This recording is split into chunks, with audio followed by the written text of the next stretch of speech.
Hey guys, welcome to Talk It Out. This is Kristen Martinez. I'm a licensed marriage and family therapist in the state of California, and I'm an expert in trauma-informed care.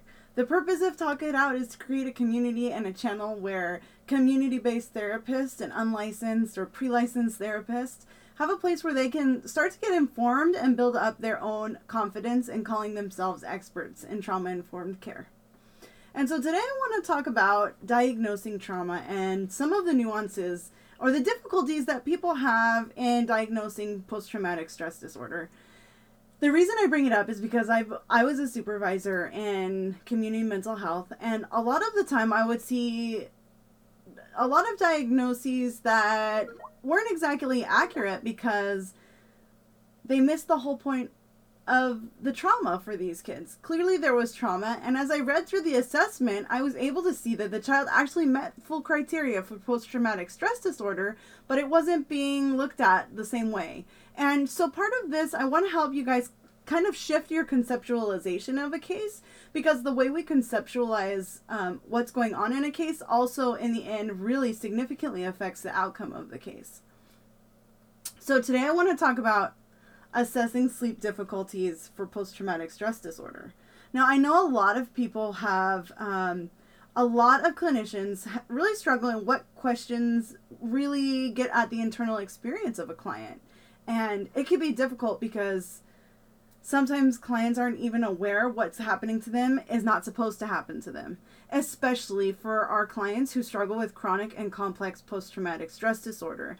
This could be a transgenerational trauma or even a trauma that happened in utero, and they may have had sleep difficulties their entire life, and they wouldn't be able to see the difference that, oh, I'm having sleep difficulties versus not having sleep difficulties. And so there is some subjectiveness and our need to realize like what is good sleep versus what is not good sleep. And we have to really rely on science, on our background, on our education, and what we know is difficult sleep and sleep that could be impairing to somebody. And so when you're assessing for sleep difficulties, when you're looking at post-traumatic stress disorder, most people just ask, are you having trouble sleeping?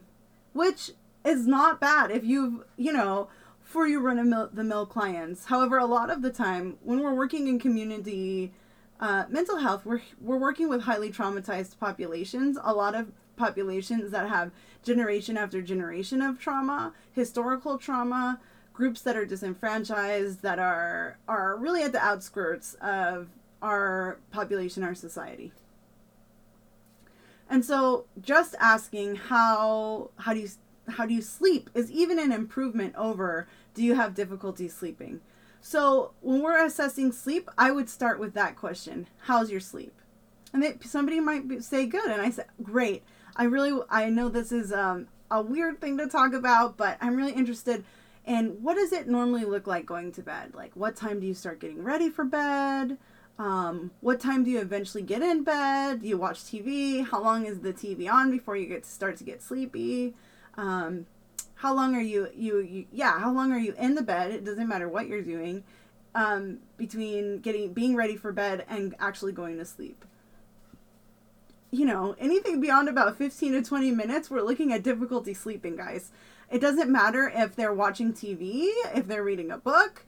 The thing is that they're in bed, ready for bed, and they're not sleeping for an hour or 2 hours after actually being in bed with the purpose to go to sleep.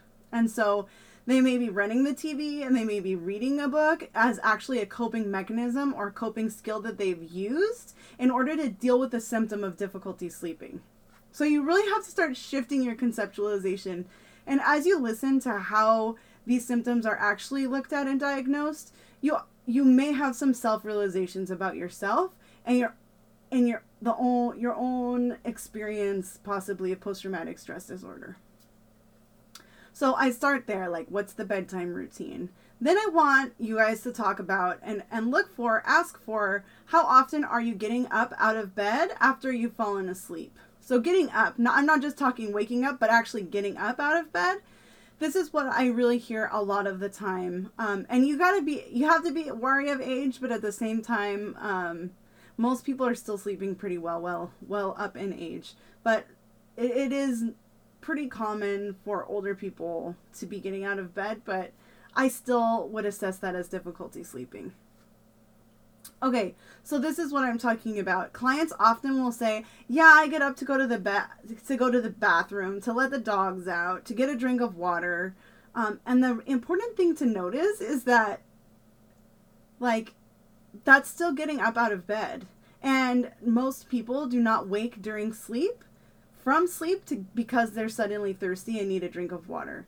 Most people, after they're potty trained, do not wake during the night to go to the restroom unless they have an infection of some sort.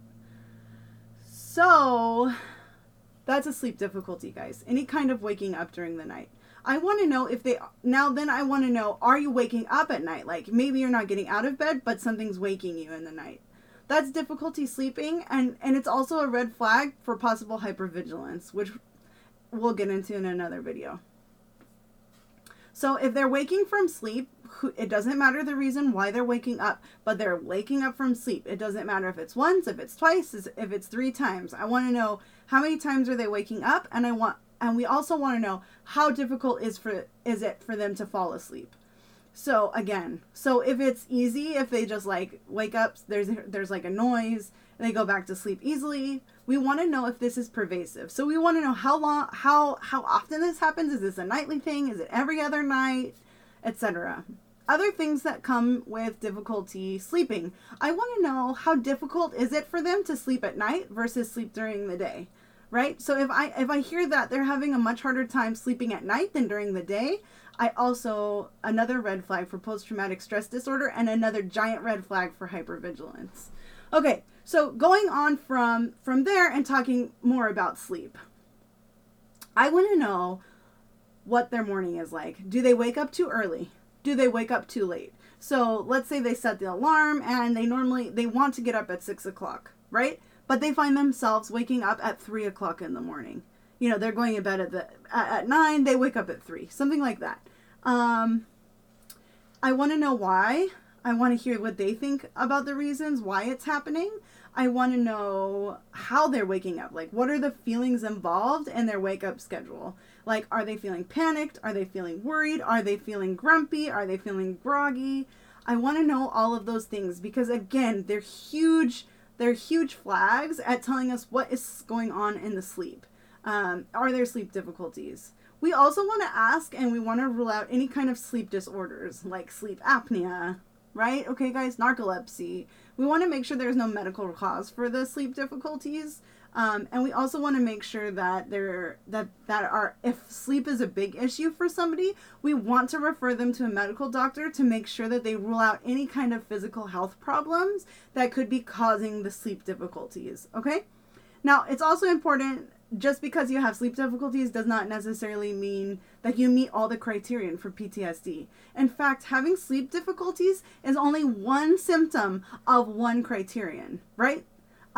So you're going to find throughout this that what you thought was post-traumatic stress disorder is like one type of how post-traumatic stress disorder looks. It comes in all shapes and all sizes, and it really mimics the physical disorders or like health disorders of the autoimmune disorder.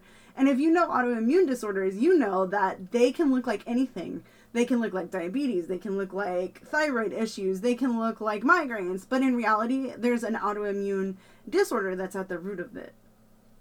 And so when we're looking at post-traumatic stress disorder, it's really important that we're open to all of the ways that post-traumatic stress disorder manifests itself, because it can look like depression, and it can look like anxiety, and it can look like bipolar disorder, and it can look like borderline personality disorder.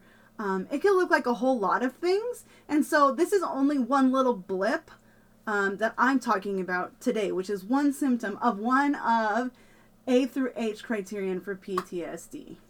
Okay, so that's what, when we're assessing for sleep difficulties, that's the kind of questions we want to be asking and exploring. And at that point, when I hear that somebody's having perfect, uninterrupted sleep, we can say that they don't have sleep difficulties. But beyond that, if they have any kind of interrupted sleep or sleep they're woken easily from, we're looking at sleep difficulties, and we're looking for that's a positive for sleep difficulties when we are assessing for post-traumatic stress disorder. All right, guys. Thanks. Good luck on your assessing. If you have any questions, please comment below and I will get to them. I will either answer them in the comments or I'll create a video to answer them. And stay tuned because I have made a basic, it's not basic. It's a pretty intensive, I'm really excited about it. It's 40 pages long. It doesn't actually take 40. It has lines so that you can write in it. That's why it's that long. Basic assessment for post-traumatic stress disorder, full of all the kinds of questions that get right to the point of it and can help you in community mental health to get a diagnosis pretty quick for all those clients you're seeing. And a diagnosis that's really functional and really going to work for you. So I'm hopeful when that comes out, I'll eventually link it at the bottom. But until then, stay tuned, comment, subscribe. I'm really excited, guys, to share all of this with you. Thanks. Bye.